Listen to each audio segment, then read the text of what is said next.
A pair of New Mexico businessmen were driving along Interstate 40 in Oklahoma late one night in April when a sheriff's deputy flipped on his lights in sirens and pulled over their BMW sedan. The two men, Nong Tai and Wai Chuan Lu, were on their way to a hotel in Oklahoma City.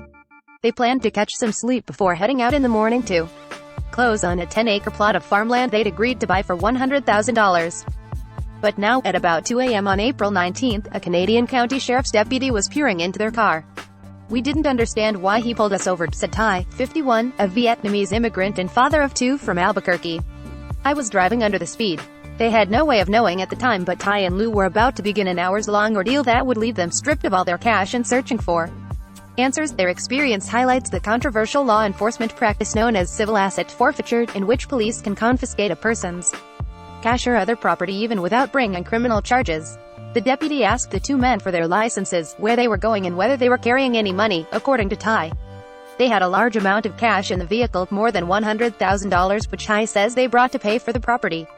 Tai, who speaks English with a heavy accent, Lu speaks very little English at all, told the officer they were headed to a hotel and, yes, had cash on them. The deputy said he suspected they were involved in illegal activity. According to Tai, a criminal background search would have turned up his 2017 conviction against Lu for growing marijuana in California. After a second officer arrived at the scene, the men were driven to a police station and interrogated for hours. Deputies emptied a backpack and suitcase full of cash, then pulled apart the inside of the BMW, but apparently turned up no guns, drugs, or any other illicit items. Tai said he told his interrogators they had saved up the money for years and were planning to use the land for farming but hadn't yet determined which crops to raise. "They kept saying, 'This is illegal money,' Tai said. I said, 'Okay, prove it.' We didn't do anything illegal." The two men were released without being charged or even issued a traffic ticket, but the Canadian County Sheriff's Office did not return their cash.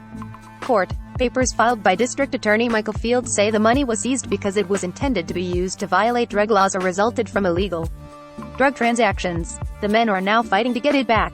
Adding insult to injury, they contend that the amount the sheriff's office says it confiscated minus $131,500 is actually $10,000 short of the total they had in their car that day. "Now I have to prove I'm innocent, and they are the ones who illegally took my money and basically stole some of my money too," said Tai. New Mexico businessman Nong Tai, Minesh Bakrania for NBC News. The court docket contains no records detailing the traffic stop or the seizure, and neither the sheriff's office nor the district attorney's office agreed to. Among those surprised by the turn of events is the man who is set to sell his land to Tai and Lu. "I was shocked when I heard of the confiscation of their money," the seller told NBC News. He said he had met with them a few days earlier and had drawn up a contract to sell the property to Tai for $100,000. NBC News has viewed a copy of the "They seemed like very nice and intelligent business people," said the seller, who spoke on the condition of anonymity. "I feel bad for them in this situation. What happened to Tai and Lu is not at all unusual. Federal and local law enforcement have broad authority in many parts of the country to seize a person's property if it is suspected to be linked to criminal activity. Civil asset forfeiture allows the authorities to confiscate items like cash and cars even without charging the people forced to give up their." Defenders of the practice say it's a vital tool in fighting drug traffickers, who are known to hide ill-gotten cash in vehicles and other items. But critics across the political spectrum argue that it violates constitutional rights and disproportionately impacts minorities and low-income people who are more likely to be profiled by police and less likely to have the resources to challenge the seizures. Billions of dollars are taken yearly from citizens who are never charged with a crime, and are not afforded any of the due process provisions of the Constitution, such as a day in court, presumption of innocence, right to counsel, and an impartial jury, said Brad Cates, former director of the Justice Department's Asset Forfeiture Office during the Reagan administration, who has become an outspoken critic of civil forfeiture. So far this year, local law enforcement agencies confiscated more than $1.3 million from people driving through Canadian County, according to an NBC News review of court records. At least 58% of the 31 cash seizures involved minorities only, with Asian people making up 23%, Black 19%, and Hispanic 16%. White people accounted for 26% of the forfeitures in Canadian County, which is more than 75% white. Only 14 out of the 31 cash forfeitures resulted in criminal charges, or 45%, court records show. In 2020, some 43% of the 53 cash seizures in Canadian County involved minorities. Black people accounted for 18%, Hispanic 17%, Asian 7%, and white 26%, according to the NBC News review. The cash seizures yielded more than $1.8 million, court records show, and 31 of the 53 resulted in criminal charges, or 58%. The high percentage of minorities subjected to cash seizures in Canadian County is not a new trend. The nonprofit investigative news site Oklahoma Watch found that 60% of the cash seizures in Canadian County between 2010 and 2015 involved minorities. Many other counties in Oklahoma, including the sixth largest, had roughly the same percentage over that 5-year time period, according to Oklahoma Watch. Megan Lambert, legal director for the American Civil Liberties Union of Oklahoma, said she found the figures on cash forfeitures and race in no way surprising. Racism and implicit bias have a greater impact where discretion is allowed, and police enjoy a significant amount of discretion over civil asset forfeitures, she said. The lack of accountability or transparency and the perverse financial incentives of civil asset forfeiture make the process ripe for abuse and bias. Highway robbers. More than 30 states have instituted reforms in recent years to protect people from civil asset forfeiture, such as shifting the burden of proof to the authorities. Others, like New Mexico, North Carolina, Nebraska and Maine, have abolished it altogether. But Oklahoma is not among the states to take significant action to curtail the practice. It has among the worst civil forfeiture laws in the country, according to the Institute for Justice, a Virginia-based public interest law firm that releases reports grading state forfeiture laws. Oklahoma earned a D- grade in the latest Institute for Justice report, which cited the low bar for confiscating cash and the large incentive created by the seized money going directly to the law enforcement agencies themselves. The government just has to show by a preponderance of evidence, or more likely than not the property is connected to illegal activity, said Don Albinta, senior attorney at the Institute for Justice. That's a very low burden of proof.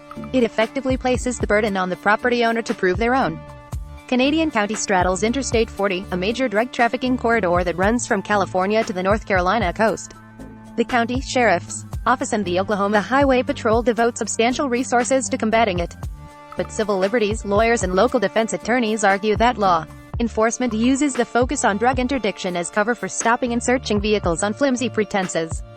William Campbell, an Oklahoma City-based defense attorney with expertise challenging civil forfeitures, said in any other context the officers, who are known to target cars with out-of-state license plates, would be seen as common highway robbers.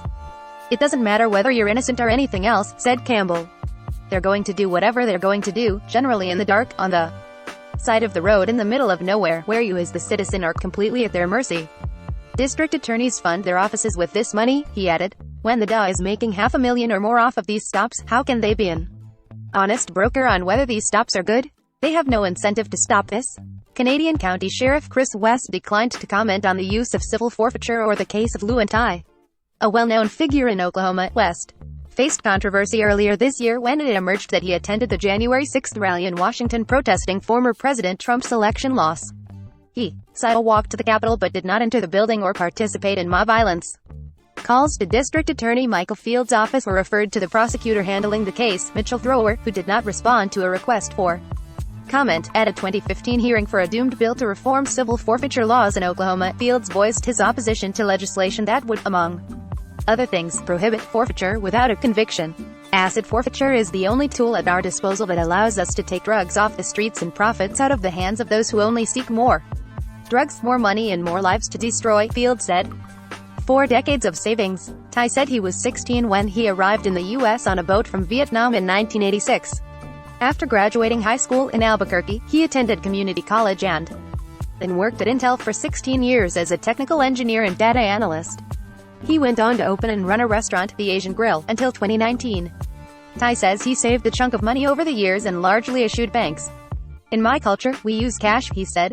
Seeking a safe investment, he said he began studying vertical farming, which involves growing crops in vertical stacks using hydroponics, and looking around for a cheap piece of land to purchase. He found a partner in Lou, who he met through the Albuquerque restaurant scene. You never lose money if you buy a piece of farmland, Ty said. That's why Bill Gates bought so much land. Ty said he told the officers who grilled him that they had worked hard for their money and had no firm plans on what they were going to do with the land. He kept asking, where did the money come from? Where did I work? Ty said, I lived here a long time. I worked many years. After the interrogations were over and the deputies let the men go, they received no paperwork related to the forfeiture, Ty said. Campbell, the local defense lawyer not involved in the case, said law enforcement is supposed to issue property receipts detailing what was seized but doesn't always do so. The Canadian County District Attorney filed a notice of forfeiture on April 22, which gave Ty and Lou 45 days to file a claim to the cash. Their attorney responded on May 10, denying that the money was connected to drug activity and asserting that the forfeiture violated their Fourth Amendment rights. The lawyer for Ty and Lou, Richard Anderson, did not respond to requests for comment. Through a translator, Lou declined to comment. He was arrested in June 2017 after police found more than 600 marijuana plants at a house he was staying in with 2 others in Stockton, Calif. Lou, now 45, pleaded guilty to a misdemeanor count of cultivating marijuana and served 30 days in the county jail, said a spokeswoman for the San Joaquin County District Attorney's Office. In the days after the Oklahoma traffic stop, a Canadian county prosecutor suggested to a local newspaper that the cash seizure was based on their intention to grow marijuana. Oklahoma legalized medical marijuana in 2018. Under state law, at least 75% of a medical marijuana business must be owned by an Oklahoma resident for it to be an out-of-state person, for example, can't come to Oklahoma and start their own marijuana farm, Canadian County Assistant District Attorney Eric Eplin told the Yukon Progress, speaking generally about the case. You have to be a resident of the state. The regulation allows for someone to move to the state and apply for a license after 2 years. Ty said he was aware of the licensing requirements but insisted that they weren't set on growing cannabis. That's their narrative that they're using against us, he said of the police and prosecutors. We saw it as a good investment, he added. We didn't know yet what we were going to do. It could be anything, it could be marijuana, it could be something. James Todd, an Oklahoma City defense lawyer who is not involved in the case, said he thinks prosecutors may have a tough time proving the men intended to use the land to start an illegal drug operation. I don't see in this case anything other than a he said, she said situation, where the state says they intended to grow marijuana without a license and the men say no. They weren't, said Todd, who worked as a detective and state prosecutor in Oklahoma before becoming a defense attorney. A pretrial court hearing has been set for October 20th. Ty, meanwhile, has set his sights on a new venture closer to home, a bubble tea shop in Albuquerque. I've been living here since 1986 and worked hard for 4 decades, Ty said. I just want my money back. Breaking news emails. Be the first to know about breaking news and other NBC News reports. Sign up. This site is protected by RECAPTCHA Privacy Policy Terms of Service.